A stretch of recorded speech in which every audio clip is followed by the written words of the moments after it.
Okay, we're going to be looking at a few things. We're going to try to combine a few different things. Some people need the health message to understand, so we're going to go over some of that. Some wanted last day events. We're going to talk about how it relates to the day with last day events.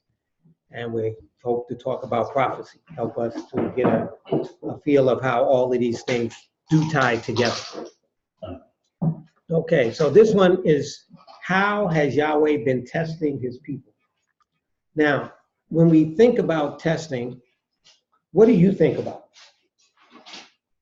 That's right. There you go. That is so correct. That's right.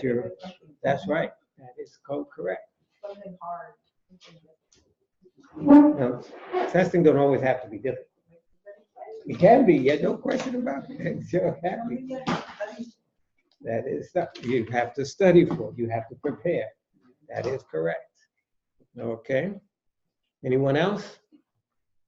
Well, when you take a test, it's a test of things that you should know. It's a test. When you take a test, that's already been distributed or been out. It's a test of recollection. Trying to graduate get some recollection in the test. You pass that test and you go to the next level. That is correct. That is correct. Excellent. Yeah, so as we are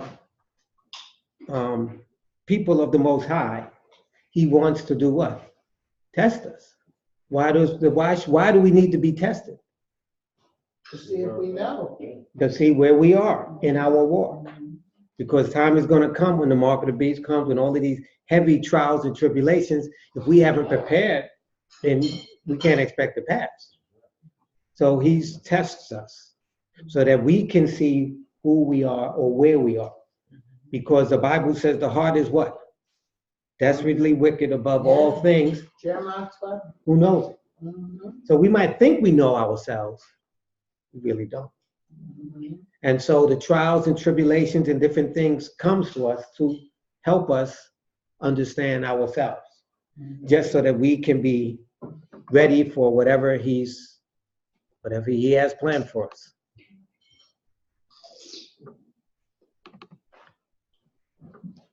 This area that we're going to be looking at this time is a section that I wrote in my book, People of Color in the Bible.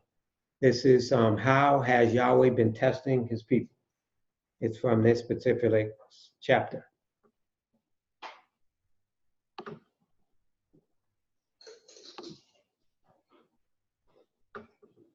Okay, so this one's taking a while before it to come up. Okay, so in short, we have a history of life or a time span of history throughout the world that have existed for approximately around 6,000 years, we put it. And with this short history, we have had many people that have been tested and many people that will continually be tested. And the first one that was tested is who? Adam and Eve. And what did they do with the test? They failed the test. And why? And that puts us in what situation? The fallen condition. That's correct. In a condition that where we are today of misery, of pain, of sin, of all of these different things are just due to one man's sin. That's it. Just one person. And so the question is, with Adam and Eve, when they came and all of these different things that we find ourselves in the midst of, then we have to think, or we have to go back and realize, well, what is this really about? If it's been 6,000 years, how many people have he tested? 4 generations, ain't it, people? Well, it's been at least 6,000 years, so we're talking about lessons. Now, what lessons have we in the scriptures to help us understand what tests we have failed, what tests we have to pass, and what tests are going to keep coming back over and over? Because if you fail a test, what happens? You got to take it over until you what? until you pass it. Is there any tests that have been going on from the beginning of time that is still Yeah. going to bring us to the end? And what is that? The test of obedience. That's of your faith. The test of your faith, the test of obedience, the test of what? Trust. Yeah. Okay. And so when we look at that, sometimes the mind, the Bible, it says trust in Yahweh with all thine heart and lean not to thine own understanding. Acknowledge him in all thy ways and he shall direct thy path. Now, do we really believe that he knows everything and that he laid everything out for us? Yes. Sure. We say that, but we really don't. That's the right answer. Yeah. And so that's why we have the trials and the tribulations and the issues so that we can what? See where we are. Because he knows where we are. The problem is who don't know where we are. We don't know, but we believe we know where we are. So he's constantly trying to bring things to us. And so what was the first test he gave that was failed? For them to give an offering that was pure, right? Nope. No, Adam and Eve. Yep, Adam and Eve. What was it? Oh, no, eat from the tree. That's the tree of the knowledge of what? Good and evil. So they were given not 10 commandments, but one. And they couldn't keep one. Or we couldn't keep one, because we need to realize that he is part of us and we're a part of him. And where he fell, we're going to have that same issue. So what was the first test that was given to the Creator? Turn to Luke chapter 4, verses 1 through 4. What you said? Luke Chapter 4. chapter 4, verses 1 through 4.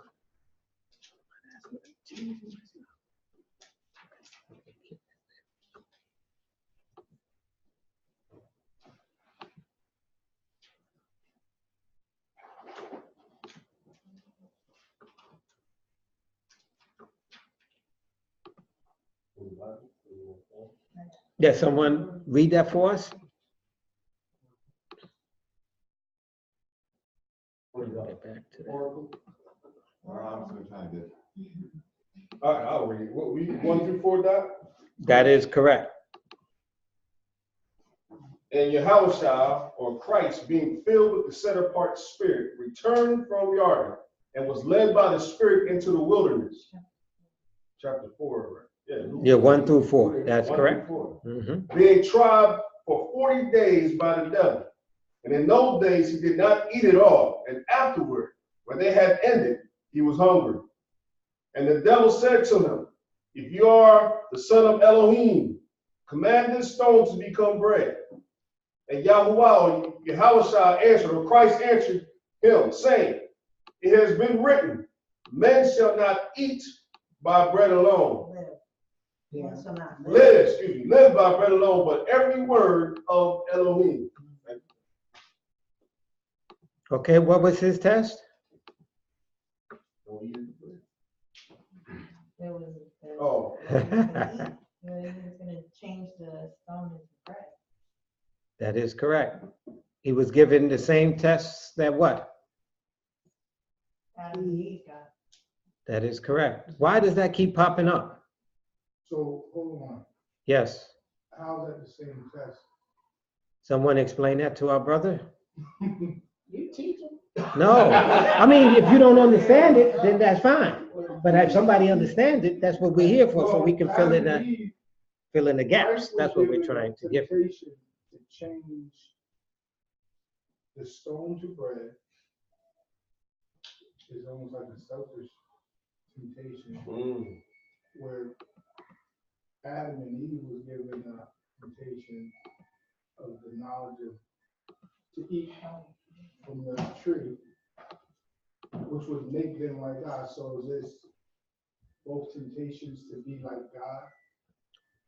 That's one way to look at it. Go ahead. You were gonna say something? I think God is trying to show that the devil came once again, like he came in the garden. They were given a command not to eat, and the the breaking of the command is still substantive, like it's still about eating again. Well, So once again, he's coming again.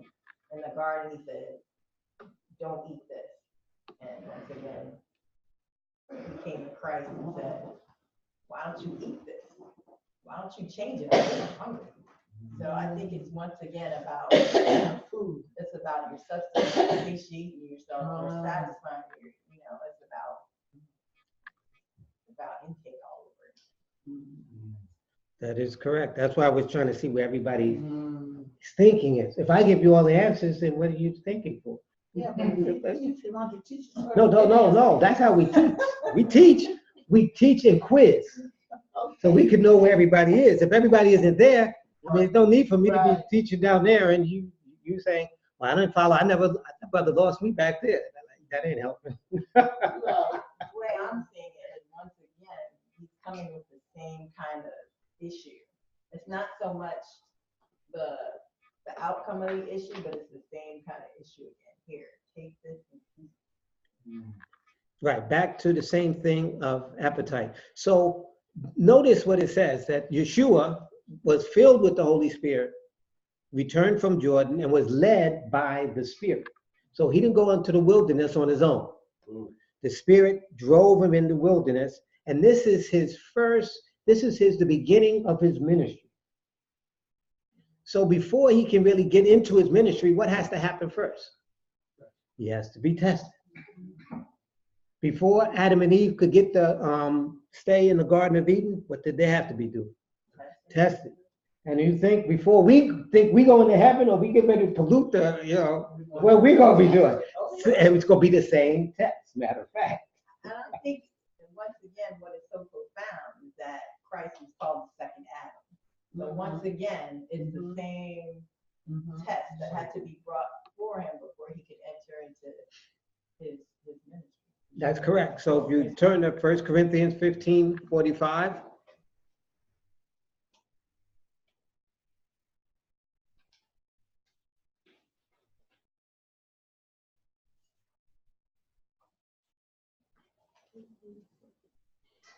Let someone read that. it says, and so it is written, the first man, Adam, was made a living soul. The last Adam was made a quickening spirit. Okay, so there we have our first and our last Adam. And Adam is the representation for humanity. Okay, so he came as a living soul. What makes up a soul? Spirit. Spirit is one. Okay, remember the scriptures, and the body. That's right. He says what? And the breath. He said that what? He formed man from the dust of the ground, made the body, and then what did he do? Breathed into him the breath of life, and then what happened? He became. So that means without the breath, without the body, you're what? You're not a soul. You're not a living soul. You might be a dead soul, but you're not a living soul. So it takes both components for that. But we see here that the second Adam, or the last Adam, is made a what? Quickening spirit. And as we move in this last days, as we move in these times, the spirit is going to be so important to us. And that's why in the verse that you read in Luke, what did it say? He was led by the what? Spirit.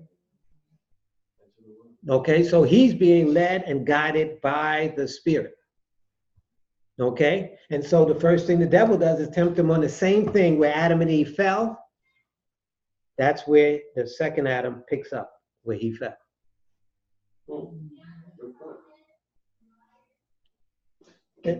And at the end, guess what's going to happen? It's going to be the same test. How do you know that? What scripture do you have? Or what ideas do you have? Let's go with Revelation. Yes, Revelation. Today, yesterday, and forevermore. All right, turn to Revelation 13, verse number 17. 15 through 17. 13. Chapter 13. So like we said, we're going to be moving through last day events, prophecy, and And he had power to give life unto the image of the beast, that the image of the beast shall both speak and cause that as many as would not worship the image of the beast should be killed. And he called it all, both small and great, rich and poor, free and bond, to receive a mark in their right hands or in their forehead, and that no man might buy or sell, save he that had the mark or the name of the beast or number of his name. So what is that telling us Hmm. as it relates to What's going on now? the first Adam, the second one, and us?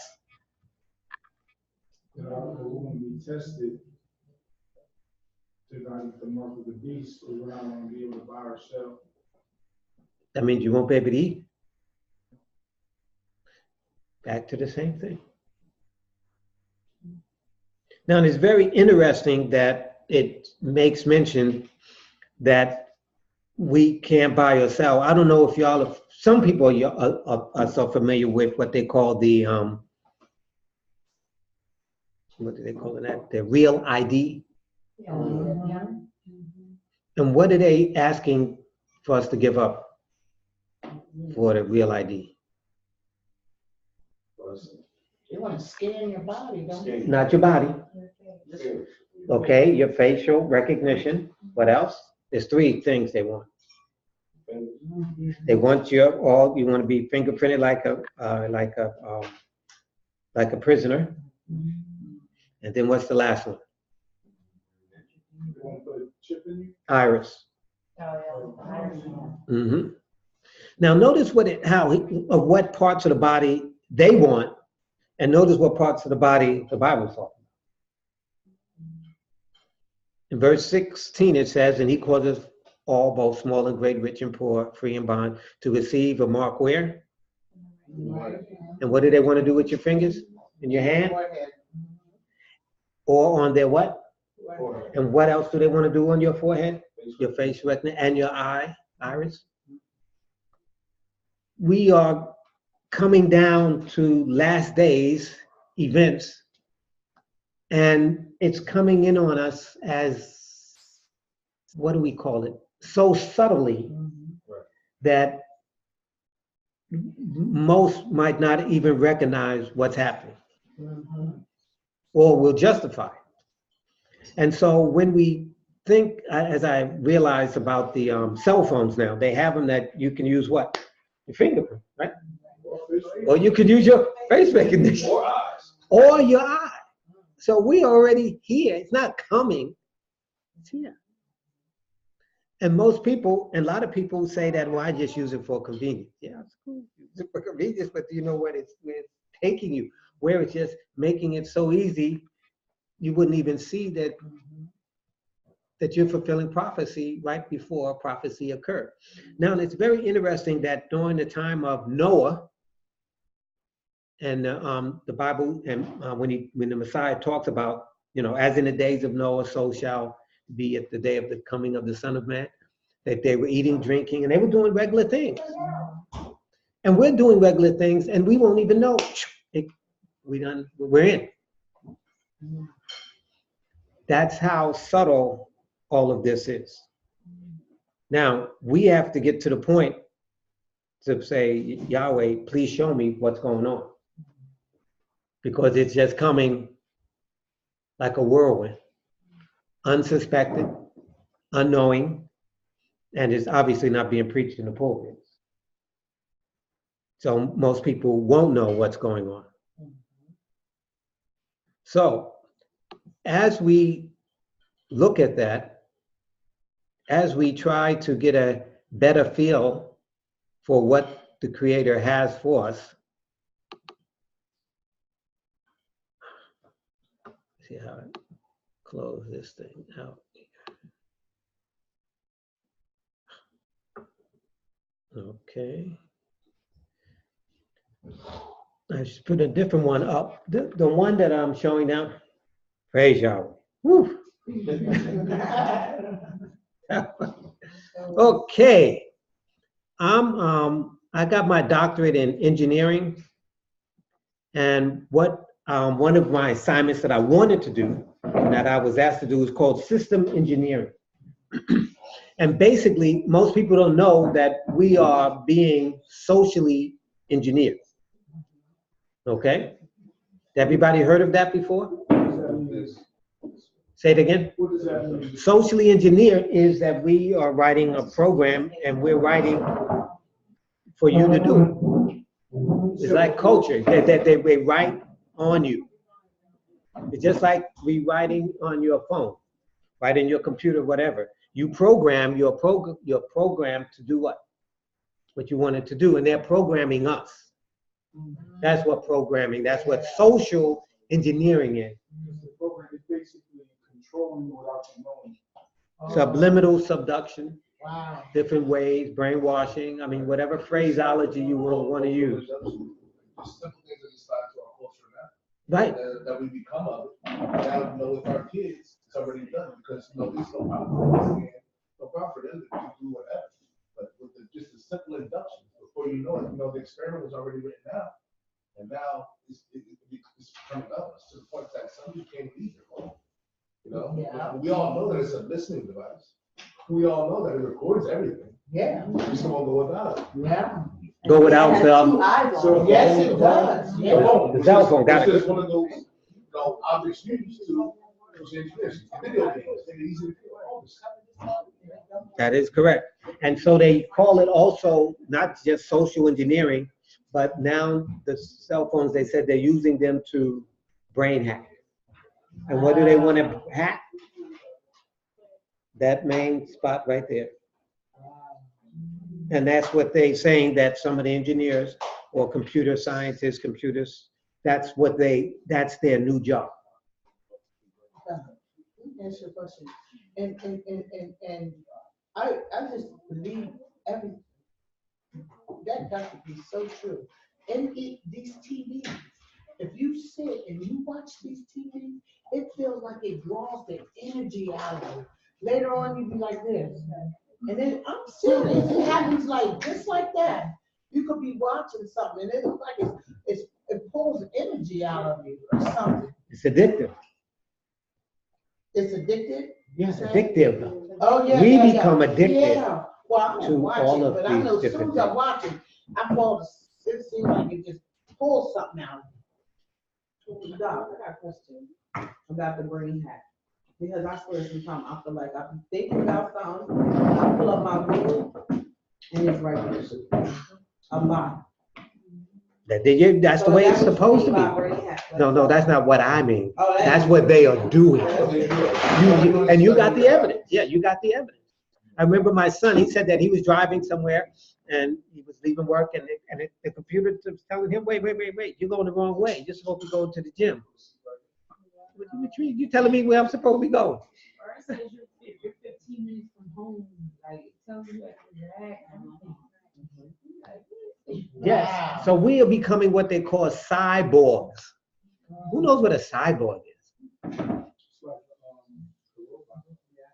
Like a robot. Say again? Half machine, half human. Not half. Any portion, machine and human. So if you depend on your cell phones, if you depend on everything, and you don't even think no more, then you're a cyborg. That's all it is. It's just part, both. And now you can tell really if you're part computer, then what? It's easy for them to write what? Write programs in your program. Because it's already part of you. You are already accepted. And we're at the point where we talk about AI. Who knows what AI is? Huh? Artificial intelligence. That's correct. That's the wording for it. But what is it? It's technology like computer, okay. With the ability to reason. When robots become sentient. Become sentient? Sentient. And what you better explain sentient. Basically, they gain awareness. They become more human, so to speak, in terms of how they process understand. Okay. How do they think? They want to think like us. So that everybody. They don't have a spirit, but they're just like a human. Matter of fact, Malari, you and me, what was that movie that y'all, remember y'all stopped watching? Or y'all watched, but we don't see? Oh, yeah. We ended up watching it. That's Right, exactly right. what he's talking about. That, did you? Yeah, we ended up watching it. It's It's crazy, exactly what right? he's talking about. Crazy. Look, he like, look. Well, you didn't tell me the title. I don't even know what y'all talking about. The whole gist of What's the name of it? What's the name of it? I can't remember the name But of it. let I me think tell it you was real called quick, a little slip of Nobody remembers. extinction. So in this movie, Extinction, you said? I think it is. We'll look it up. But in the movie, we just seen it last week. But in the movie, the whole movie, the guy thought he was a human being, and then later on, when it came to saving his wife, they had to do surgery. And when she was getting the cut, the incision, he's like, "Whoa, like be gentle."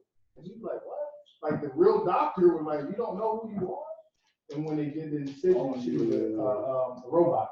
So long story short, the whole AI thing, it's like to build this artificial intelligence in this world of kind of like that movie that Will Smith was in. Robot. But like you said, beyond them just making this artificial intelligence, they're trying to make us like that.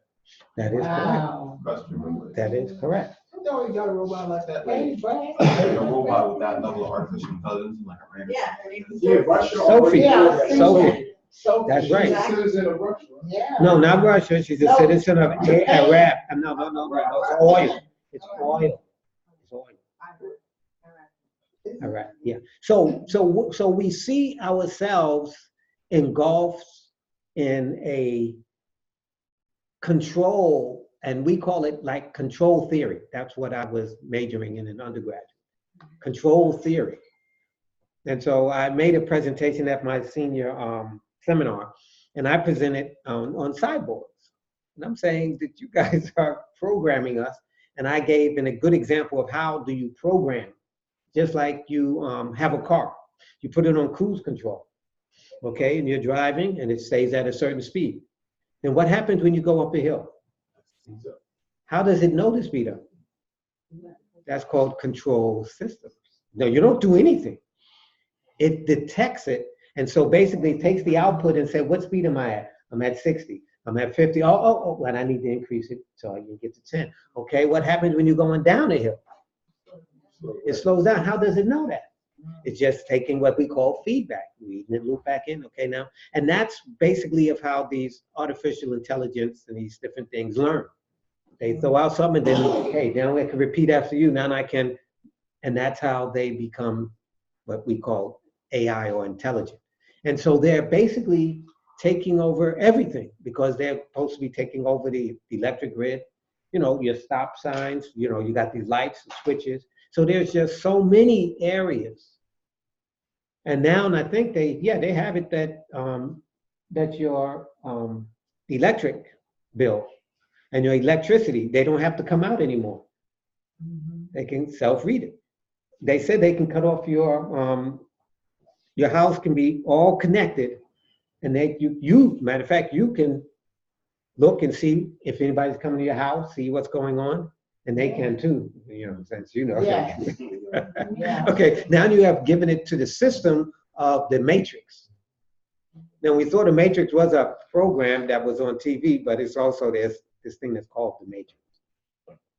And so what they're gathering is all the information that you give them. And how do they gather that information? No, you give it to them free. You voluntarily give it up by way of the things you guys are saying. Everything you go on your phone. That's how they get their information. And so there's a scripture that says that that the time is coming that that one will be left, one will be left at night, one will be left, and the other will be taken. Will come to the house, to the bedroom, and then one will be in the field, one will be taken, another left. And it'll be out in the country, and one will be taken, the other left. Now they use that to say that's what? The rapture, but we know there's no rapture. So how do they know where you are to come get you?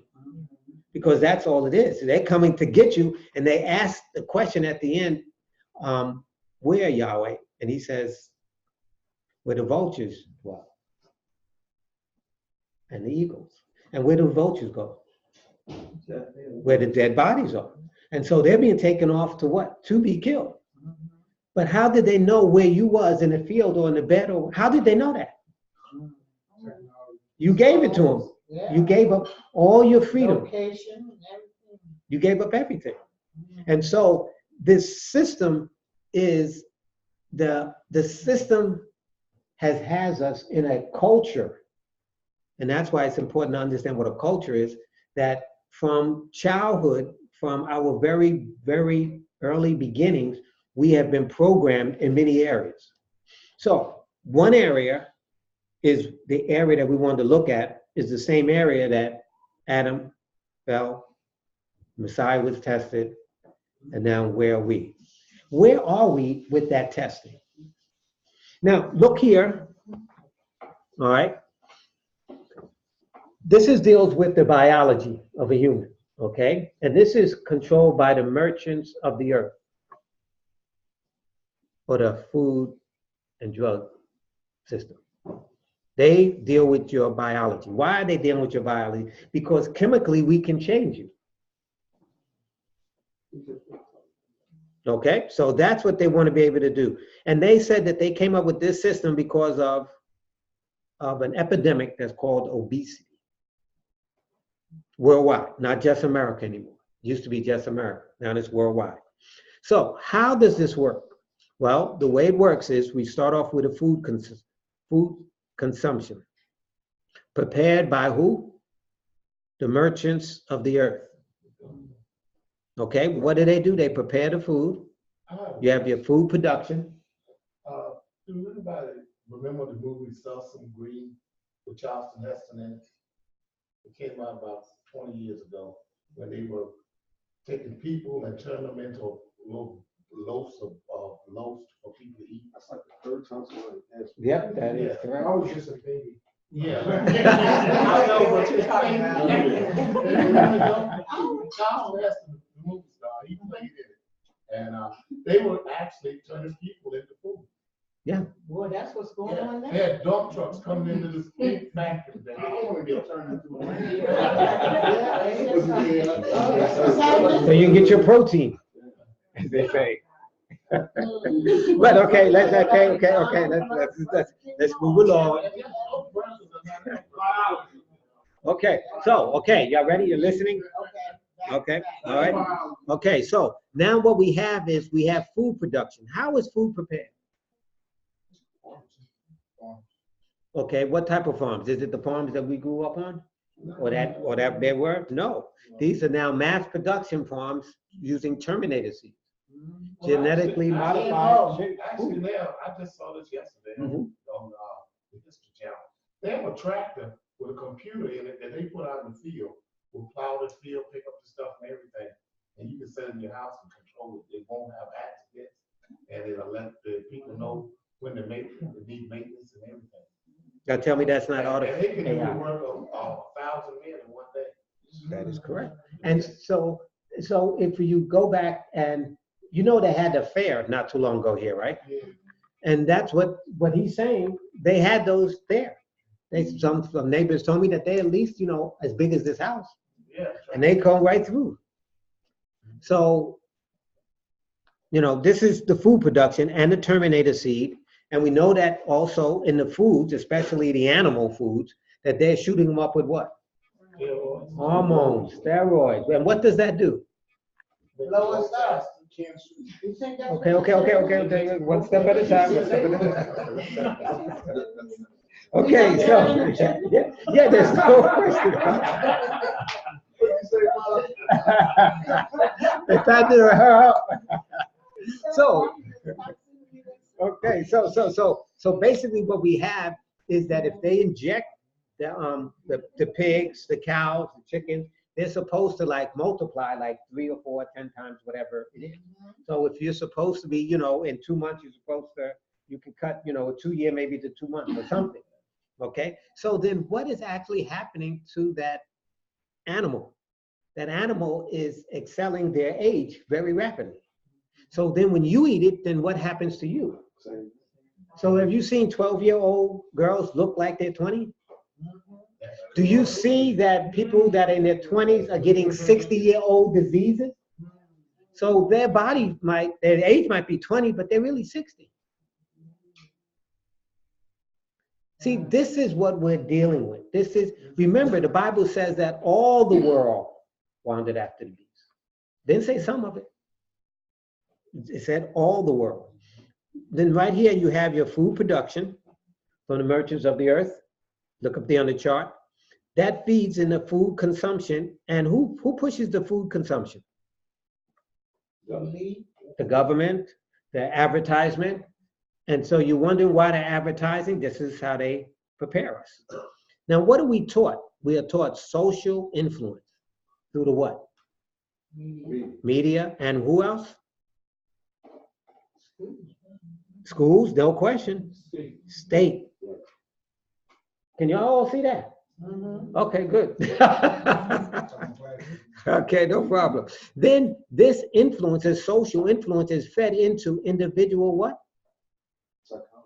That's right. So now they're what? Programming you. Do you understand? This is what we call social engineering. It's a science. This is not, none of this is by accident. This is all a I science. just want to add on to that, the state and media sponsored programs. In my center, if I were to take the government's help, be part of like the Keystone Stars program or the CHCFP, it's a program to where they'll give you a diet that they want you to feed the children.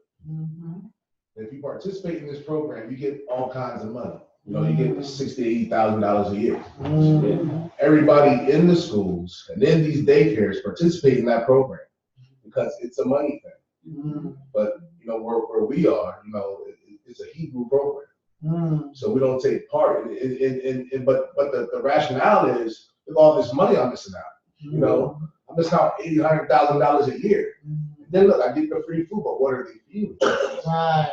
You know, so it is very, very, very. This is real because they push this, they cover this. Like, no, you're still not part of the program. Like, no, we're not part of the program. But when are you going to join? But we're not going to. Oh, there's money out here.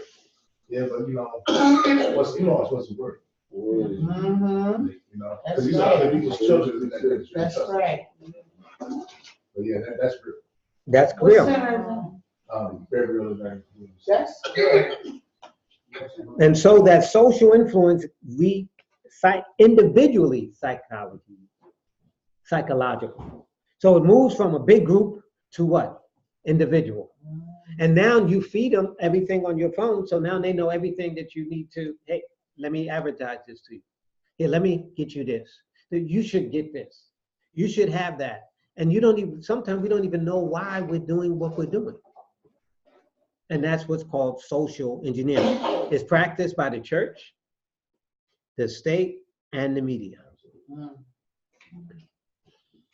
Then we have that feeding into individual activity. How many young people do you see outside playing? How many exercise anymore? Not much anymore. Not no more. They exercise on Fortnite. It's like. I bet you all these young people's thumbs is way stronger than ours.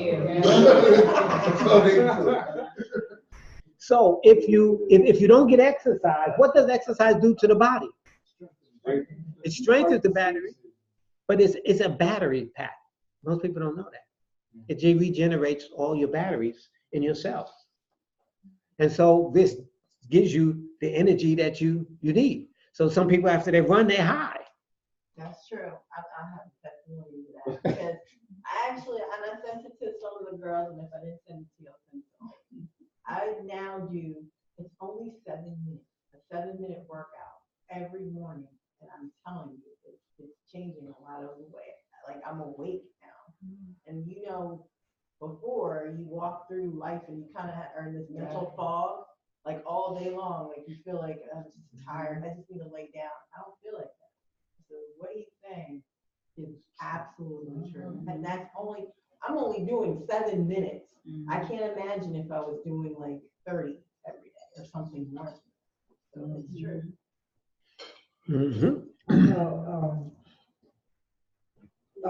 When I do exercise now, but I'm saying when I walk like 45 minutes every day, and I'll do a 15-minute workout. and I would do 25 sit-ups, like in the morning, in the evening, and at night. That's 75 sit-ups a day, and I lost a lot. I lost 52 pounds, but I felt much better, and that I had came off the medication that I was taking, that they was pushing up into me, you know, and the doctor was trying to push a lot of medication up in me, but I wasn't taking it. I started working out and I started walking and exercising. He said, well, you did a great thing on, you know, he said, but I'm gonna take you off and take you half. I said, well, I wasn't taking it anyway. You know, I'm kind of hard-headed, but you know, I gained a little bit back now. I feel sluggish, you know, so I started working out again, so I feel better. So I understand what you're saying. Oh, yeah, and they understand because what do they do? With these individual activities based on the media influence. So that you don't go out, you don't do any things. And then they make the activity environment. That what is the environments of good areas? You have state and local laws and ordinances. What do they put in our environment? A lot of our environments, some of the basketball courts aren't in good condition, the track fields and also the soccer fields and all of those. But if you go into other communities, they're in good shape. So these are the things that we know that they say that will bring on obesity, number one. And this is how they keep it under control. Now, when I was doing my bachelor's, I put a program together with the cyborgs and so forth, and my professor was upset with me because he said you should not be doing this type of thing inside of, you know, engineering. But I'm saying, wait a minute, this is engineering. And so the key is most of us don't understand what system we're in. We're in a counterfeit system. We have the FDA to tell us, we got all of these different places that are telling us the EPA is supposed to be evaluating the food, and they're pushing what? Stuff that we know, that they know is no good. So what system does the Creator have for us? Okay, we have different systems. One is the counterfeit, and one is the truth. We see that they know that this food issue is what will make or break us as we move through time. You don't think they're studying the scriptures to know? Yeah. They know that what we just talked about, they know that we've been failing on this, and the last one they're going to give us is the test of you going to buy or sell. They know it. That's the whole plan. So what has Yahweh have in mind? Okay. He has a different program. His program is, okay, not this one, okay. This again.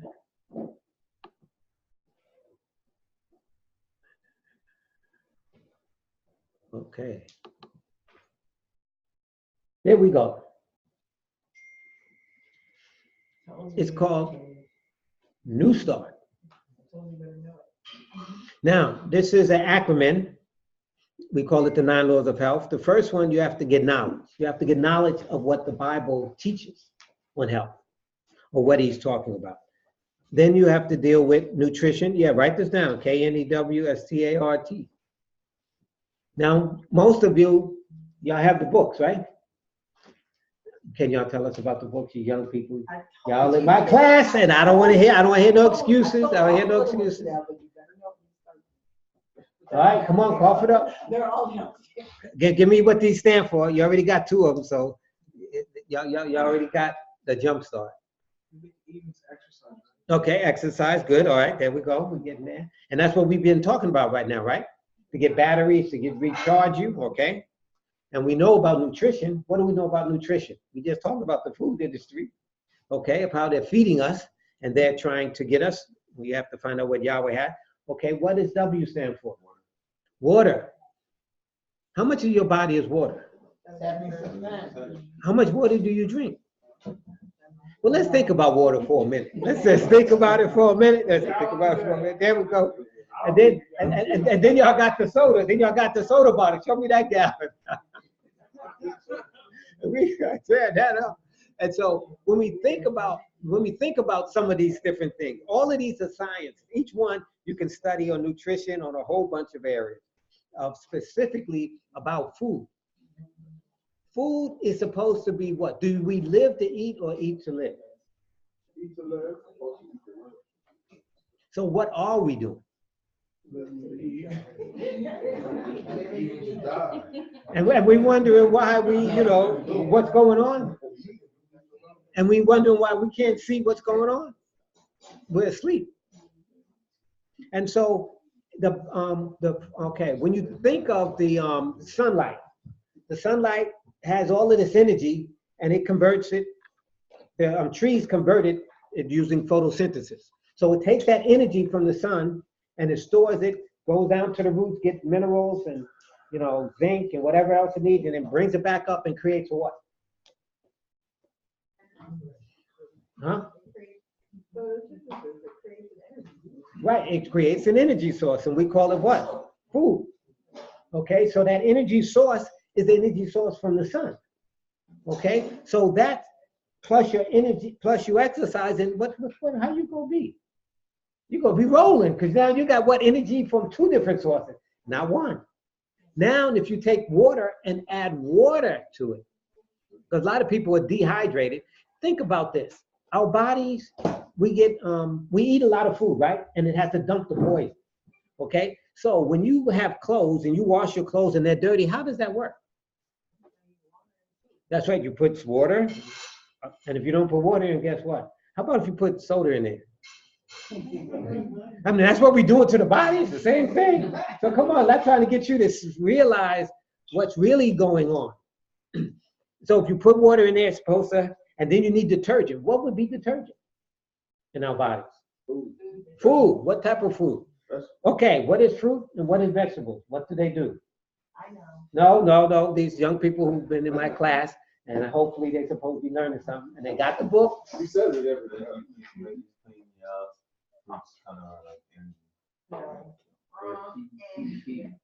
He says it all the time, y'all eat. Okay. Anybody else? Any adults know, since the young people have, that we're being tested. This is what this whole thing's about. All right, what is the answer, my sister? Huh? Speak up, I don't think that hurt you. That is right. The Bible says herbs are for the what? Healing of the nation. So that's how he heals us. And then how he cleanses us is through what? Is through the fruit. Now just imagine, what was the first diet he put us on? A fruitarian diet. Why? Obviously, we need to clean it up. Okay, we need to be clean, but why? And he put the animals on vegetable diets. So why did he put us on a fruitarian diet before sin? Because we were optimum at that time. So he put us on an optimum diet. Right, but why just There's fruit? no need to be repaired if you can't break. That's right. What happened? Sin had not entered, so you didn't need no for healing. So he only put his fruit to keep us cleansed and keep us connected. And so then when we fell, what was the first thing he did? Changed our diet. Yep. Why? Because now we're dying, our cells are dying, and they need to be what? Healed. And so when you take water, and that's what the detergent is. That's for fruits and vegetables. So you mix that with your water, and then you what? Then you rinse it and what? Push it all out. And how do you push out the poisons out of your body? Water. Yeah, you got to take a lot of water, but how do you push it out? If you don't have the water, you sure can't push it out. Nope. Thank you. You push it out through your bowels, right? Well, you got to speak up. I mean, you got to speak up. And how else do you put it out? Through your sweat. Now, some people say they exercise and they don't sweat. So that's pretty bad. And they think it's pretty good. But it's supposed to what? Dump the poisons out of your system. So if you don't have water, you can't dump them out. And guess what? You keep holding more of this what? Poisons and toxins, and then they call it what? Or you call it, I don't feel good anymore. You're diseased. You're no longer at ease. You're what? Disease. That's why it's called disease. And your body is crying out saying something's wrong, and you're saying, yeah, now let me get some more of that chicken and let me get more of that soda and let me get some more of that other stuff and so, but remember, we already read that they already addicting us. We already saw that in the loop. They're addicting us. And so the water is vitally important if you're going to dump the poisons out of your system. Because if you don't dump them out your system, what happens? They're going to crush you and kill you. Because that means you got to dump the poisons, just like in your clothes. You got to get it out. But the crazy thing is that instead of going to Yahweh's system, you run the man system, and then you run to the doctor, he gives you more poison. Because every single medication that you take, you're going to have 50 to 80 side effects. Every single one. You can take them, take your pills and go look at the side effects. You're going to have at least 50 to 80 side effects. So to treat one thing, you're causing 80 other things to break down. But that's what medicine does. And so they don't teach you preventative health. They teach you treatment. No. Why you go to the doctor, you're going to leave with a prescription. You go to a doctor, he's not going to tell you to go take herbs, and to go drink water, and to go get healthy. But he's going to tell you, take this to the pharmacy, fill it, and take it. Amen. So now who follows that? Whose culture is engulfed in that? All Aborigines. All the people, Native Americans, Africans, Chinese, all these nations do that until we start introducing them to McDonald's and the fast food joints. And now we think that they think, hey, that we have become, good. No, you haven't become good. You've just now left the creators. And now you accepted a culture that is bound to take you out. And so the water is vitally important. So then what else is there? What's the next one? S? Come on now. Sunlight. All right, sunlight. All right, see, they're getting there now. Now, what does sunlight do for you? Now, some people say that sunlight gives you skin cancer. And so I need to stay inside. And now, do you know that if you don't get enough sunlight as dark-skinned people, the Creator had us around the equator. So he made sure that we got enough sunlight and we had enough pigmentation to stop it from happening and that it'll seep in slowly. And that gives you vitamin D. You don't drink cow's milk to get vitamin D, like we're told. That's how you get vitamin D. So vitamin D will protect you from prostate cancer, breast cancer, urinary tract. And do you know that who has the highest rate of breast cancer and prostate cancer? Black people. Why? Because what we're talking about, sunlight. We're not out in the sun, and also because our cells are stronger, even when they go awry, when they become bad, they're more likely to be more virulent. That's why they say when a Black woman gets cancer or breast cancer, you're more likely to die from cancer. And they know this in science than any other race because our cells are very strong. They're stronger. And so even when they go awry, it's going to go bad, worse than somebody else because they're strong cells. So we should be getting sunlight every day, at least an hour. Okay, half an hour if you can't do an hour. So, but the point is, this is what's killing us. Okay, but the culture of the natives and the Aborigines, they were always outside and they were always getting it. You don't hear them coming down with skin cancer. And they're out 24/7. How do we get skin cancer and we out what? 5 minutes? And we complaining about it. I know, but I'm just saying. Right. Right, because their skin is, now, most of that comes from, guess what? What would cause that biological change in you? We already looked at it. It's the second law. Your food, that's correct. So if you're eating bad food, then it's going to combine with your cells and what? Anything that's good, like the sun, it's going to mess you up. Because what? Because of what you're doing to it. You got these fatty acids, you got all of these different chemicals that are all over. The Creator didn't make it that way. And they're just hitting there. And what he has laid out to heal you, you're finding that is what? It ain't helping you at all.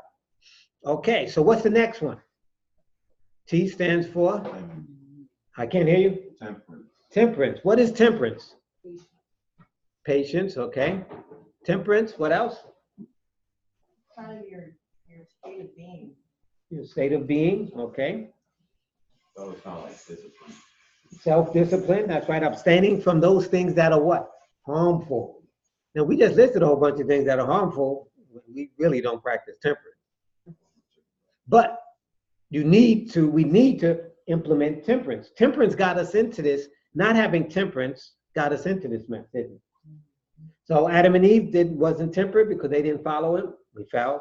The Messiah was. He picked us back up. And now we're going to be put to the same test. Will we be temperate? Then the next letter is A. What is that? Now, all of these are the laws of the Creator. Now then we're talking about the Creator's law. I know what it is. Okay, come on, folks. Nope, not abstinence. Air. But abstinence would fall under your temperance. Air, that's correct. Air. Do you know what oxygen does to the body? Do you have any idea what oxygen does to the body? Some people who have cancer and so forth, they give them, guess what? Oxygen therapy. Oxygen tank. Hyperbolic chamber. They gave me a machine to use at night because they said the oxygen is not Flowing through your brain. going through my brain, and they said it's cutting off my circulation, and I stop breathing at night. And I guess that's where what they call it when you yeah, that's where that kicks in. I actually fine without that machine now. But sometimes I'll be thinking like they put stuff through the machine. If you don't I'm sleep with telling that you. machine and what you have is sleep apnea, what eventually starts to happen is when you fall asleep at night, this is physiologically what happens. When you fall asleep at night, your CO2 levels build up and your oxygen levels go down, and that makes you breathe again. Until you stop breathing, you snore, and then all of a sudden you go to this point where you're like, and you're not breathing. Then your CO2 levels climb, your oxygen levels plummet, and then eventually it will make you breathe again. But what is happening is every time your oxygen levels are dropping, your cells are becoming deoxygenated because they're still passing through your body and they're still doing their metabolic activity, but your oxygen levels are dropping in your cells, and especially it's dropping in your heart. So what ends up happening is your heart becomes irritable. And that's why a lot of people that end up having untreated sleep apnea and don't use their oxygen will end up with what we call atrial fibrillation. Or you get AFib because your heart starts to get irritable and it starts to quiver because it's like losing oxygen. And so you end up with a condition, and it happens. I see it all the time at work where people that have untreated sleep apnea also end up with AFib. And then once you get AFib, now your heart muscle is quivering, and it's going to build in clots inside of your heart. And so what will end up happening is eventually, if you get a clot in your heart, it can shoot to your lungs or to your brain, and you'll get a stroke. So then it's like this whole cascade of events that keep happening. So what does your doctor do? He gives you a CPAP machine. If you don't use it, then you end up with AFib. And if you end up with AFib, now you got to be on a blood thinner because you're at risk for getting clot. And if you get a clot, it's going to go to your brain. You're going to have stroke. So then you start down this whole trend of medications, and it just keeps cascading on until, and then once you get the AFib, then you're going to have something to protect your stomach because it's going to make your stomach bleed. So now we got to put you on a reflux pill. And and that's why you end up having patients with a laundry list of medications because one medication causes something, which causes something, which causes, and so that's what you end up dealing with. So they're not putting anything through the mask to hurt you. If you don't use it, there's two ways to go with it. Like Doc's saying, there's two systems. You're either going to buy in the man system or you're going to buy in the creator system. The creator system is going to make you do the new start, which is going to cause your body to get healthier. You're going to lose the weight and you're not going to need the mask. But if you don't do that and you don't do man system, you're going to eventually kill yourself too. But man system is going to bring you down. But it feeds you into a system of making them money. It'll help you, but it hurts you at the same time because every medication you take is going to lead you to another medication that you have to take. So either way, you're going to either do what they say, or you're gonna have to do what doctors say. And this one will heal you. Mm. The other one will treat you. That's why every time you go to a doctor, he says, I'm treating you. I'm treating your symptoms. They never cure you of anything. They give you a blood pressure pill. The moment you stop it, you have hypertension all over again. It just treated the symptoms of what you had. You never got rid of the problem. And that's all medicine does. Okay. I just kind of want to piggyback off of what she's saying about what Doc is talking about. I think in a nutshell, what it is the Most High made natural things for the earth to heal us without going this route and hurting ourselves. And it's about what we're consuming and how we're connecting with His creation. And just like plants and food, plants and soil and all different types of things we can consume or we can use as a sap or something that would kill something like that. To whereas you're paying thousands of dollars for a man-made medicine that could help us, but then it could hurt us 5 other different ways, you know what I mean, with the side effects. And so I think it's our duty to educate ourselves on what exactly we need from the earth that's already available to us and use it for our benefit. Well, who's the creator? Oh, He put it there for what? For that purpose. That's why it says the herbs are for the healing of the nation, just as you said. So this oxygen, there's that stuff that's just called oxygen therapy. That's it. Some of the programs that I send people through, the 3-day and 10-day and so forth, we send them through oxygen therapy so that they can get the oxygen that they need. You get the oxygen through the food, get oxygen through the air, get oxygen through different ways. And so, and when you go out to exercise, what happens? Then you're deep breathing, then what? You're getting even more. So there's all of these ways that he naturally set up. But man has come and says, hey, no, I have to give you another system. And the system that I'm going to give you is going to destroy you. But the system that the creator, and that's why I said, do we really trust in Yahweh with all our heart? And lean not to our own understanding? Because the man has already told us, he's programming us to lean to our own understanding. And do we acknowledge him? Do we realize what he has done? I mean, we take a lot of the stuff for granted. The stuff that we're talking about, we just take for granted. But it isn't something to be taken for granted. It's healing, it's medicine, it's principles, it's laws that he laid down. And all we have to do is what? Find what they are and follow. So, you think it would be better to grow your own food and to have your own animals? But you know what's going to them. Yeah. Versus what the other person. That's correct. Mm-hmm. and connecting with the earth, like taking off your shoes, walking on grass, being around trees, all of that stuff is healing, being by the water. It's different ways of healing. And we look at all of this stuff that what do we say? All of this, all the things that naturally we're supposed to do, the society, the culture has have us to think that it's bad. Yes. When the Aborigines were the ones who were in culture with nature, that's why we have to get back to our original heritage. We have to get back to that. We can no longer stay in this. It's killing us. And so that's what, and there's nothing wrong with going back to nature and the creator. I know we are told it is, but there isn't. And that's why I said, do we really believe? We don't even know what to believe. Because we're in a system, a culture that is teaching us what? Contrary. And so that's where the counterfeit comes in, and that's where we find ourselves. So make sure you get the books. The books, they're here. Get these books. Everybody should be studying them. It explains the 9 laws of hell. Yep. It breaks it down on a basic level.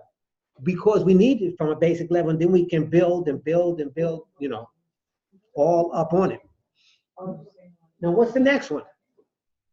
I just wanted to say, this, me and my son was just talking this week, and he was actually saying almost the same thing, but we were talking about spiritually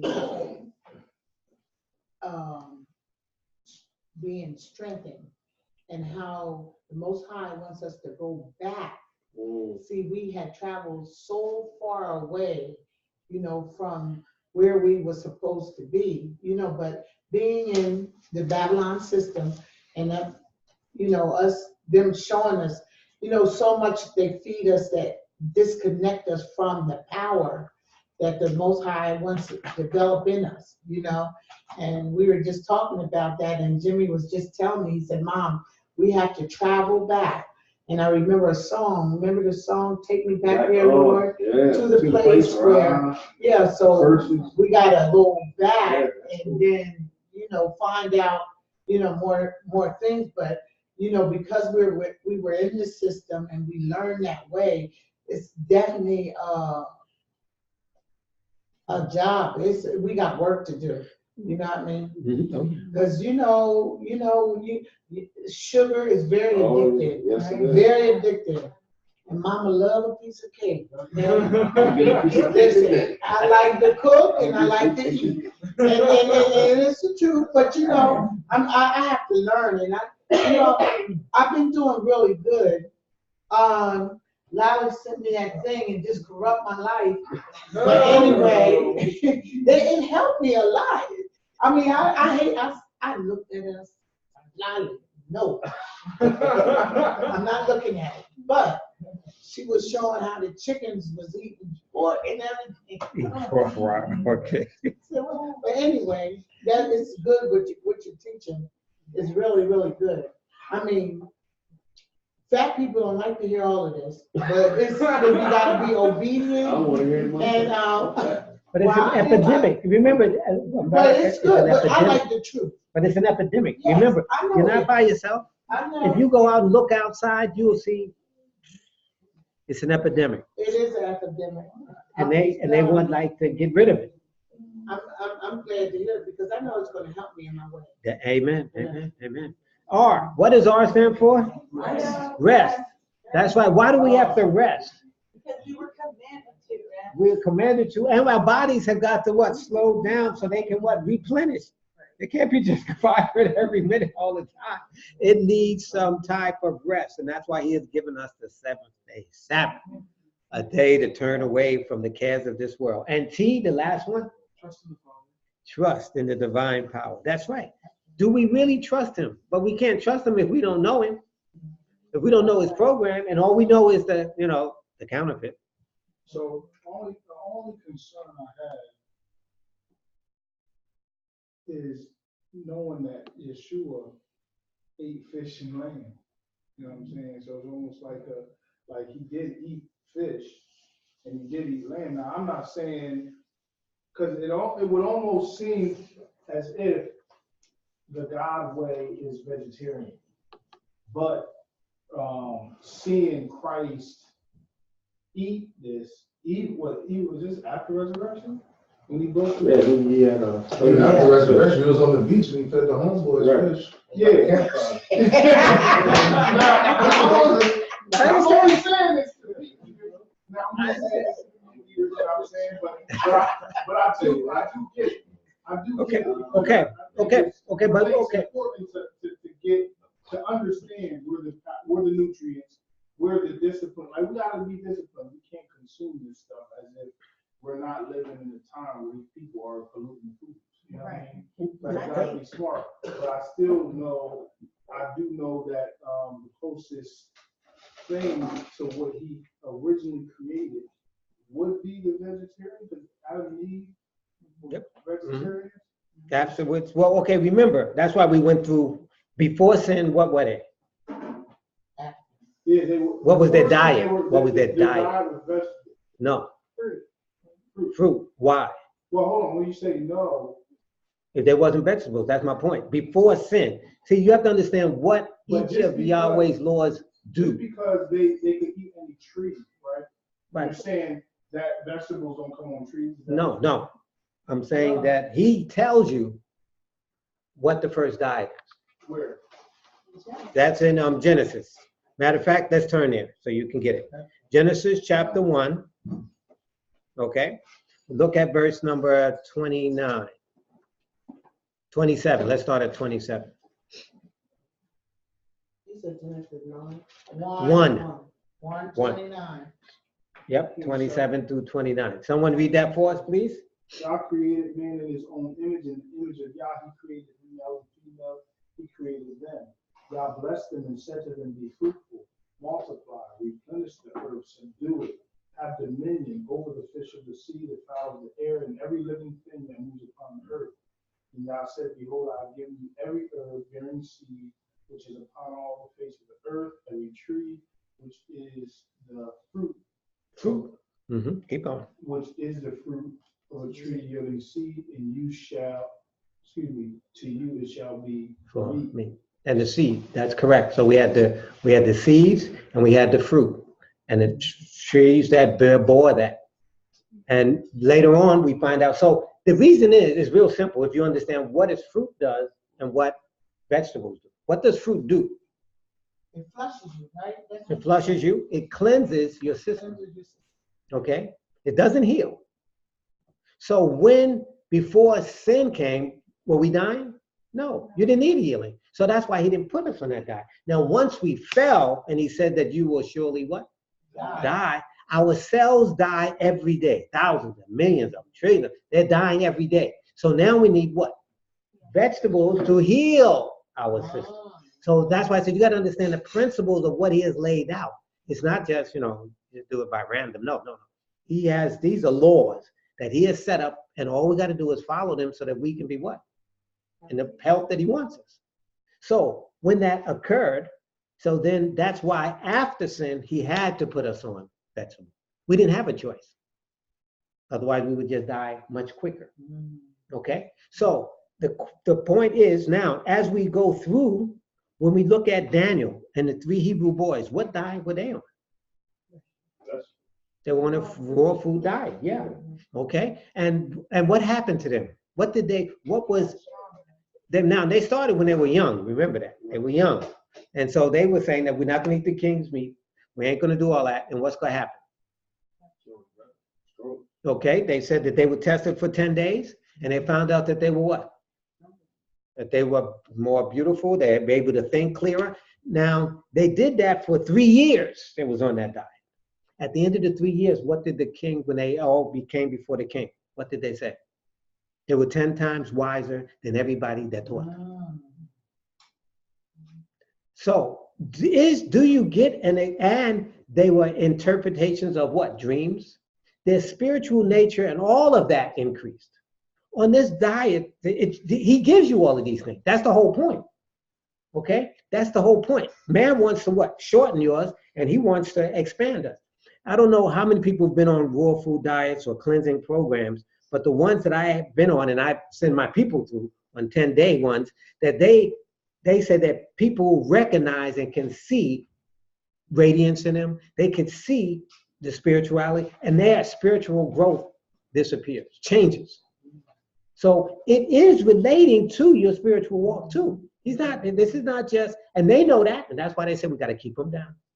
We got to keep their minds clogged. We got to keep that, because if we can keep them there, then what? They're just a prey. Then when you move forward and you start realizing all of these different things, John the Baptist, what was he on? He was in the wilderness. He was the what? That's right. And they said that he what? That he was there was none greater than who? John the Baptist. Okay. So I mean, so as we move toward the end of time, as we move, and as they say, you can't buy or sell, what are you going to be stuck at? Are you going to know how to eat off the ground, off the natural herbs? Or or if you've thrown all that out and I have to go back because I need my Cheerios. No, I have got to have my soda. No, I can't do it without it. I got to have my meat. I have to have you were tied to, as she said, we can't be tied to materialism. We can't be too tied to this stuff. But they want us to be tied to it.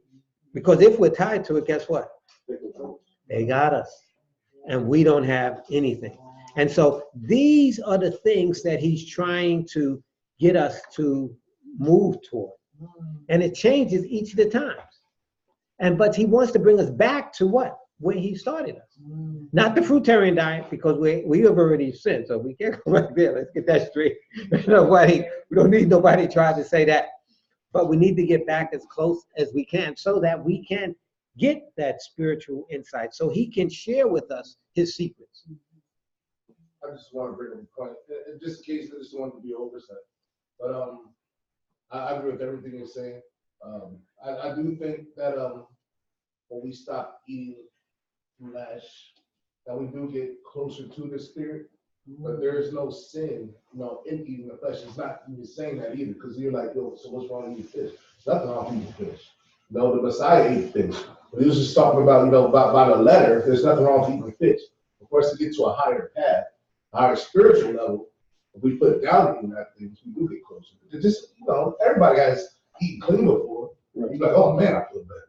And that's real. That's just what it is.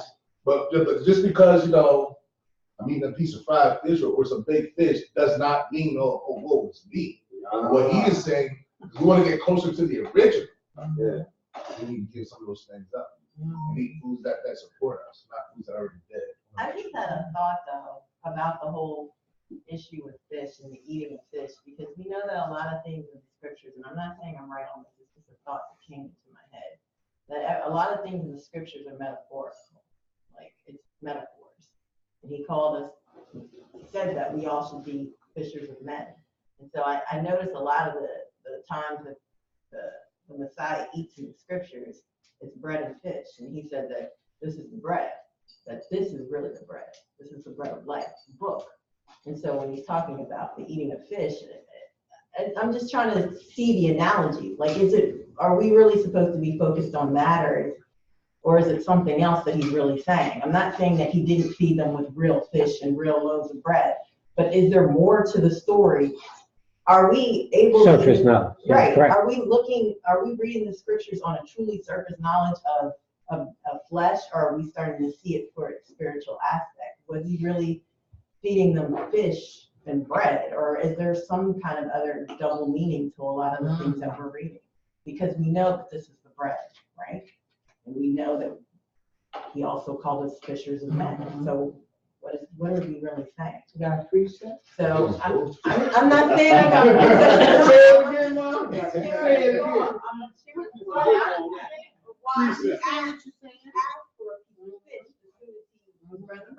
Was it something just because he was really hungry and he just needed a piece of fish, or was there some kind of deeper meaning that we don't really, that we actually need to get back into the word and try to figure out, because he's telling us more than that. And this is where we talk about going in spirit and truth, just like when I said when we first started off.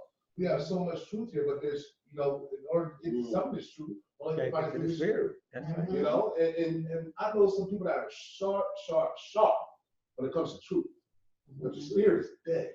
We know people full of the spirit and have no truth. We got to find that balance, because if we just look at this Bible, we look at the letter, all right, we look at the letter of the law, but Brother Jimmy just look at the word. We look at the letter of the Bible, no. He's like, man, stop doing all that. It's like when the Pharisees came, like, yo, I saw this woman, she was one of these. He's like, the fact that you even washed her. Pharisees like, well, I myself wasn't doing it. He said, but you washed her, so that even makes it worse. You know what I'm saying? Because now we took the letter, we're on a higher level. So this is like the same kind of thing. So yeah, we can look at the surface of, there's always something higher spiritually in that book, because it's a spiritual book. But sometimes we let our knowledge make it just a bang, bang, bang, bang, check. You can never check, because there's always a level higher. There's always a level higher. So it's both. Yes, it's physical. Yep, I ain't supposed to be doing this. I ain't supposed to be doing that. I ain't supposed to be doing this. So now when I get there, now what are you talking about spiritually, y'all? Where are we trying to go? You know what I'm saying? Okay, now Back something. to what I was saying, that's why he said, every man seek out your own soul salvation. If this works for you right now, do it now. One thing about the Ruach, which is the Holy Spirit, he will lead you and guide you in all truth. So, if that's, if you're dealing with that at that time. And that's why Paul also addresses, he said, when it comes to diet, or when it comes to certain days, and when it comes to individual's conviction or where they want to be set apart for the Most High. You know what I mean? Like, there might be people who's doing the Nazarite vow. You know what I mean? There'll be people who are doing, you might say, you know what, y'all, I read in your word. Like this thing right here with the Daniel, it always piqued my interest with Daniel and the Hebrew boys because the result that they got with having that, the wisdom. You've seen them go into a fire and they, you know what I mean? So that's some, I've always been intrigued by the faith of the men in the scriptures. And I see that their faith was connected to a certain discipline when it came to consumption, when it came to them, their allegiance to a heavenly kingdom versus a physical king who opposed them. You know what I mean? But I say that to say, it's an individual, I don't know, like I think it's an individual stance that a person is going to take when it comes to the next level diet. But I heard an individual preach one time saying that he believes in the scripture that the 144,000 are all vegetarian. Yeah. And I'm like, I didn't see the correlation, but I didn't do the deep study on that. You know what I'm saying? But somewhere the brother got the 144,000 was vegans. I said, man, I better put this plate down. But I haven't been 100% convinced or convicted. So if you guys have any lamb or fish today, I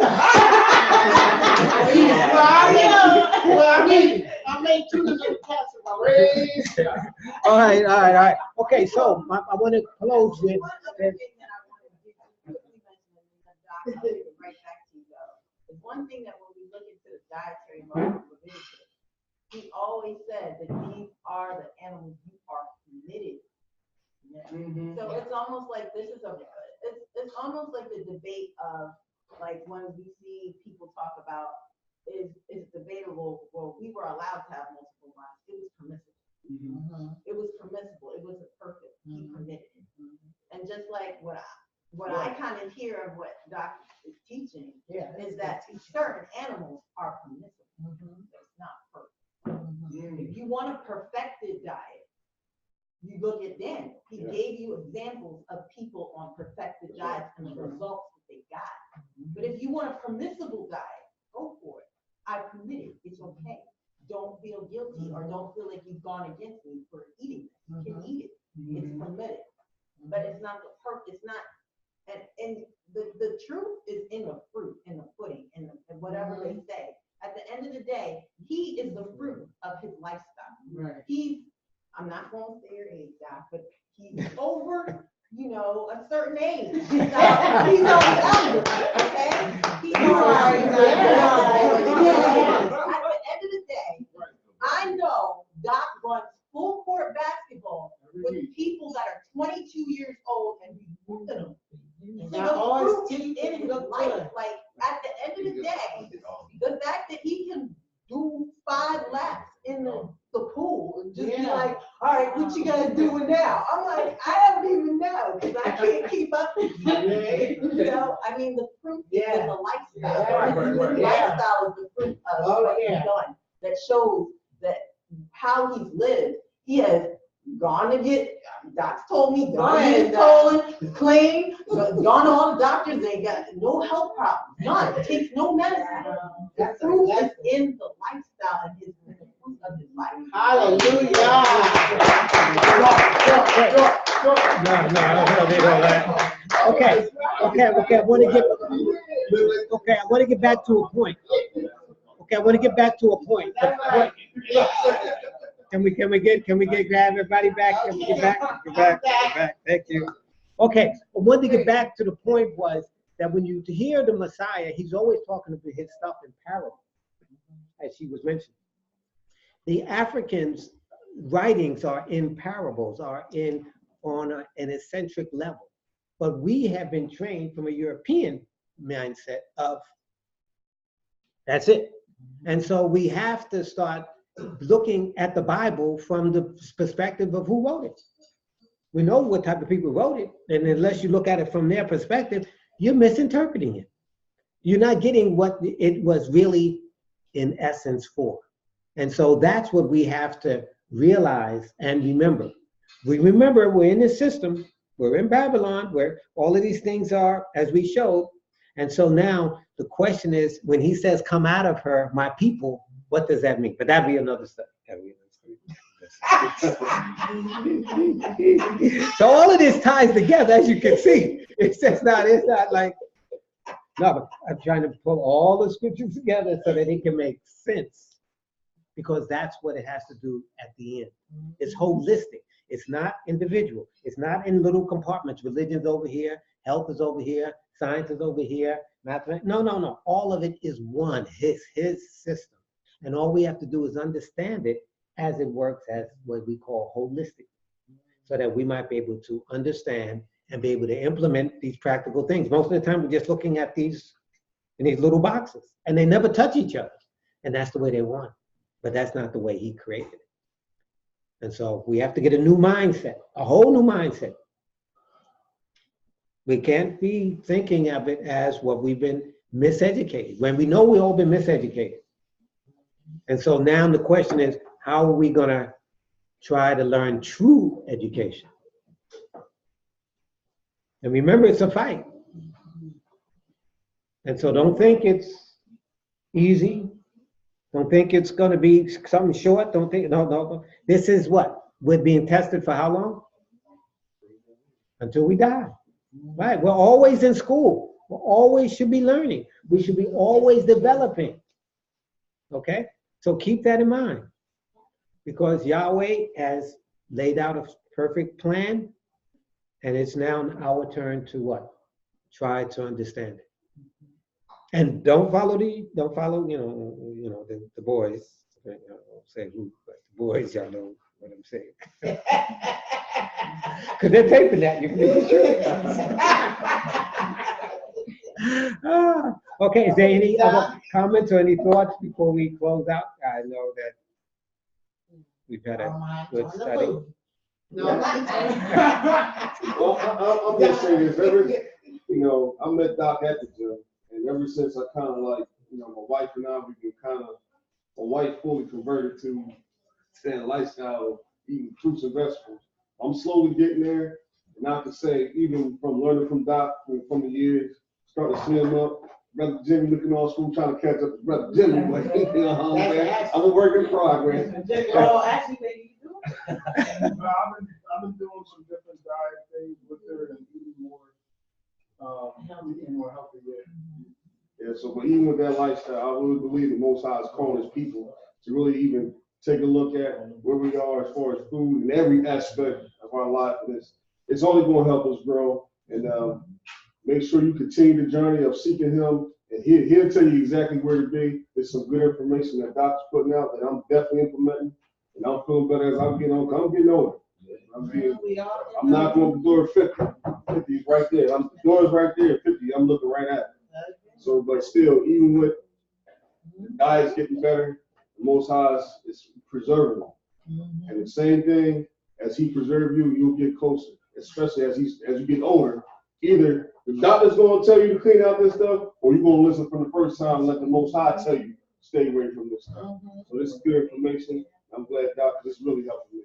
No problem. And we'll have herbs, and if people have questions or anything, I'm willing to talk with you and help you through some of the programs. Like I said, we do 10-day programs, 3-day programs, all different type of things, because we need it. I mean, we gotta come up. One other thing that I'll say is I'm pretty sure everybody in here knows about Dr. Sadie. And one of the things that he always talks about is the diet of blood and sugar. And Doc always talks about that too. So at the end of the day, I'm off of the blood. I don't eat meat anymore. But the sugar, well, you got to understand that sugar isn't just cakes. I have a problem with rice. Rice is sugar. Potatoes, all of those refined white starches, those are still sugar. So you're still battling this diet that you're still trying to purify yourself. You're still taking in toxins, because at the end of the day, what does meat turn into? If you actually know, and I'm pretty sure Satan knows, that when we're in the OR, they tell you to run a blood gas, right? A blood gas shows you the pH in your blood. And if you understand Dr. Sabi's diets and what he's trying to get us to have an alkaline blood level, because that's a blood level that allows you to maximize taking in oxygen into the blood and giving it off to the cell. When your body is acidic, and that's why everybody's looking for alkaline water and everything, all that now, when your body's acidic, you're in a dying state. And every time you run an ABG in the OR and you start to see pHs falling at 7.3, that person is dying. They're literally dying on the table. And I know because we see it. So at the end of the day, sugars turn into carboxylic acid. Meat turns into lactic acid. When you see a dead animal, it's acidic. It no longer has any oxygen production in it. It's dead. And so you're eating something that has no life in it. When you take a piece of lettuce, which is an alkaline plant, you cut it, you eat it, it's alive. It still has oxygen in it. That's why you can take that same lettuce plant and go try it at home as an experiment with the kids. We did it with our kids. You take some lettuce, you cut it all the way down to the stalk. You eat the lettuce. Now you take the bottom of the lettuce and you put it in a bowl and it will regrow. Why? Because it still had oxygen in it. It still had life in it. All you needed to do was set it in water and it will grow again. Now you try to take a piece of chicken and you cut it and you put it in water and you leave it for a few days and find out what will happen. That's why we serve aside this raised the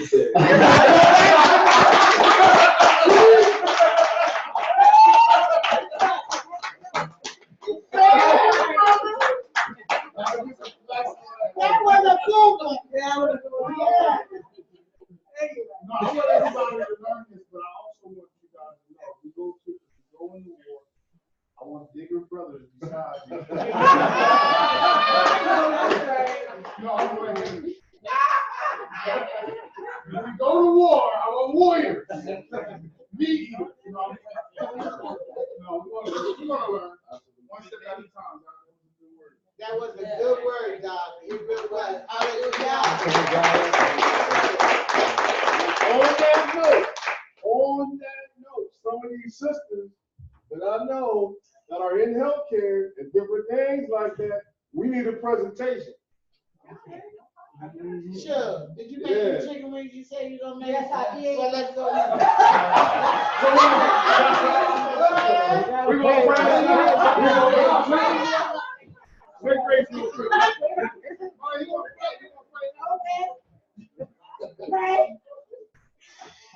Oh, gracious Father, we thank thee for your mercy. We